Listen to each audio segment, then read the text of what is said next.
This video was made possible by CuriosityStream. When you sign up at curiositystream.com/reallifelore, you'll also get access to Nebula, the streaming video platform that Real Life Lore is a part of.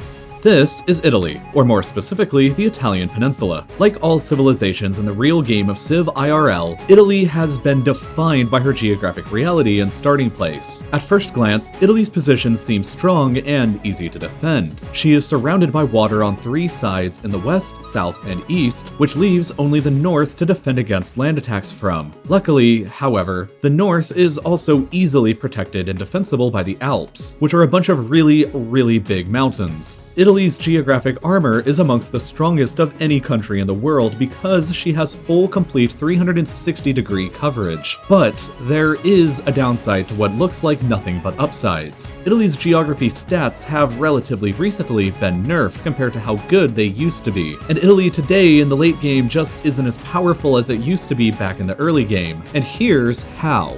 The world's first civilizations that spawned into the world map began around here around 6,000 years ago in Mesopotamia, followed up quickly by several more across the Mediterranean like Egypt, the Greek states, Carthage, and eventually a tiny little town called Rome. Now, the civilizations that started around the Mediterranean were still in the early game of world discovery, so most of the world's geography was still shrouded and unknown to any of them. Travel and mapping out lands was difficult, but it was least difficult across the Mediterranean Sea, because map makers could just sail around it and across it and draw out what it looked like. On most maps of the known world at the time, therefore, the Mediterranean was often at the center or at least the most prominent feature. Take a look at this early world map created by the Greeks in the 6th century BC, or this map created by the Greeks in the 5th century BC, and this map created by the Greeks after the conquests of Alexander the Great. Each iteration shows a slight evolution in the understanding of the region's geography, but each one is highly concentrated around the Mediterranean Sea,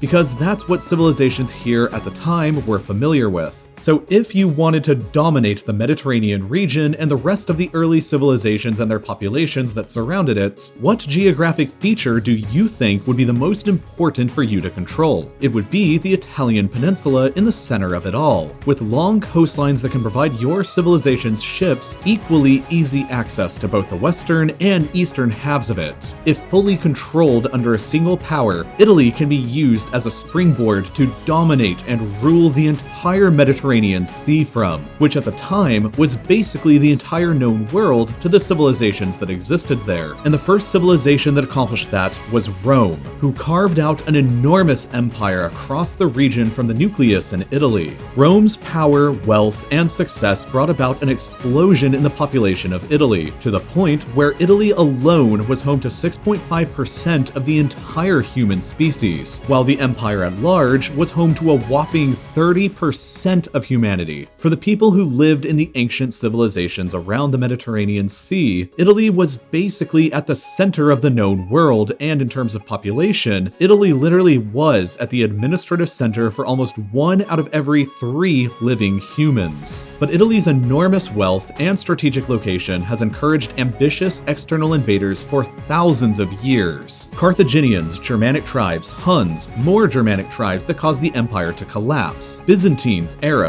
and eventually the Spanish, Austrian, and French empires. After the collapse of the Roman Empire, Italy splintered into dozens of independent city-states that largely followed clear geographic lines across the peninsula. Italy's interior is extremely mountainous, with the Apennines stretching down the length of the spine, and this provided enough separation between regions for strong regional identities in the peninsula to crop up over time after the collapse of the empire and any strong centralized authority that went with it. So, after Byzantine Italy collapsed, the peninsula would remain divided between the city-states and external empires for over 1,000 years before the pieces started coming back together again in the 19th century. But by then, Italy's geographic situation and reality had severely deteriorated. First of all, population. Italy's population today, in 2020, is 60.5 million, which is almost the same as the population of the entire Roman Empire in the 2nd century. Today, though, though, that amount of people is only enough to make up 0.8% of the entire human population, a significantly lower percentage than in the 2nd century. Secondly, the knowledge of the world map has been dramatically expanded by this point in the late game, and everybody knows that the Mediterranean isn't at the center of everything. Nearly all of the modern world's great powers, after all, aren't even located within the region, like the UK, Germany, Russia, India, China, Japan, and the United States. The Italian peninsula is still a strong geographic position to dominate the Mediterranean from, but that only goes so far as to establish regional domination today rather than the world domination of the past, because far fewer people live in the area proportionally than they did in ancient times. Civilizations have expanded across the globe, trade has moved on to new seas and continents, and the Mediterranean, while still significant, is not as universally important as it was in the past. To illustrate this point even more, let's analyze Italy's geographic problems she encountered during the World Wars. In 1915, the recently unified Italy joined the Entente and declared war against Germany and Austria-Hungary. The Italian front line stretched across here from Switzerland to the Adriatic Sea, and therefore was the only possible path for the Italian army to attack through over land. Switzerland was neutral and could not be passed, and naval assaults across the Adriatic Sea were complicated. So unfortunately for the Italians, the whole front ran through the gigantic mountains here and along the Isonzo River over here, meaning that whenever they attacked, they had to either fight over mountains or across a river. The Austro-Hungarians just had to sit in their forts on the mountains or behind the river and let geography kill and slow the advancing Italians. And that is exactly what they did. 11 times in 11 separate battles, the Italians attacked across the Isonzo River, and 11 times they made effectively no progress and lost hundreds of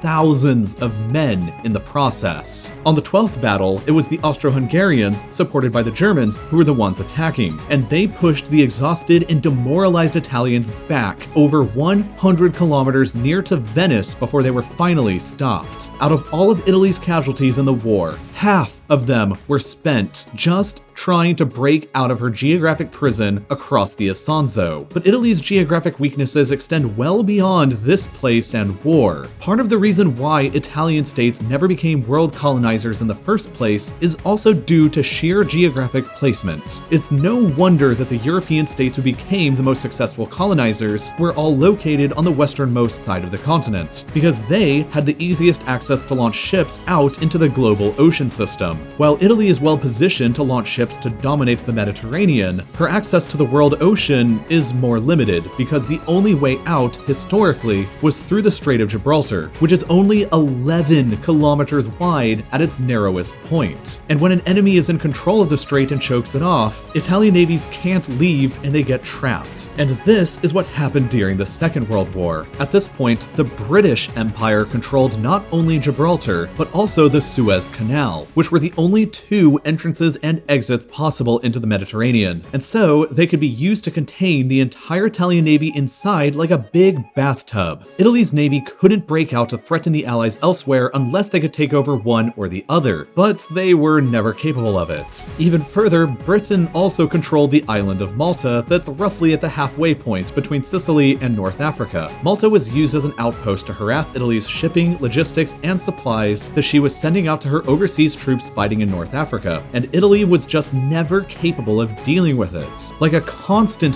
thorn in her side. And once America got involved, the Allies could just funnel in ships through either entrance and overwhelm Italy's smaller navy and smaller industrial base that couldn't replenish losses as easily. And by 1943, Italy was already defeated. The Allies had vast empires and resources to call upon from across the world that they could concentrate into the Mediterranean, while Italy's colonial empire was much closer to home, just across the Mediterranean in Libya and through the Suez in Somalia and Ethiopia, which were all very easy for the Allies to cut off and separate from the Italian Italian mainland. Modern Italy is also largely defined by her geographic realities. Italy is very mountainous after all, which makes development in those parts of the country pretty expensive. Plains and flatland are cheaper to build cities in and develop, and this is the largest plain that Italy has, and it's called the Po River Valley. So it should come as no surprise that this plain is home to some of Italy's most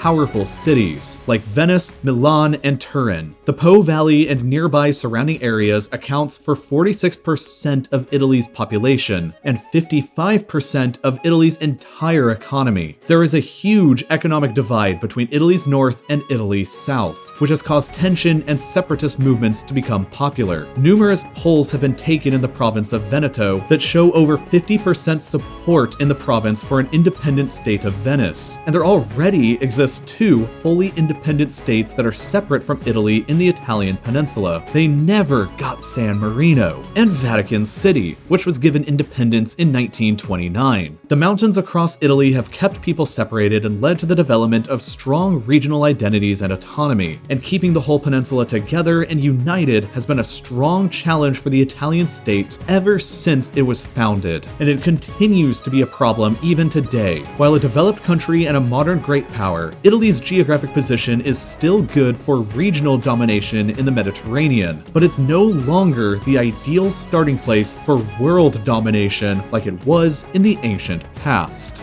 And so, that is how Italy's geography got nerfed in the late game of Civ IRL.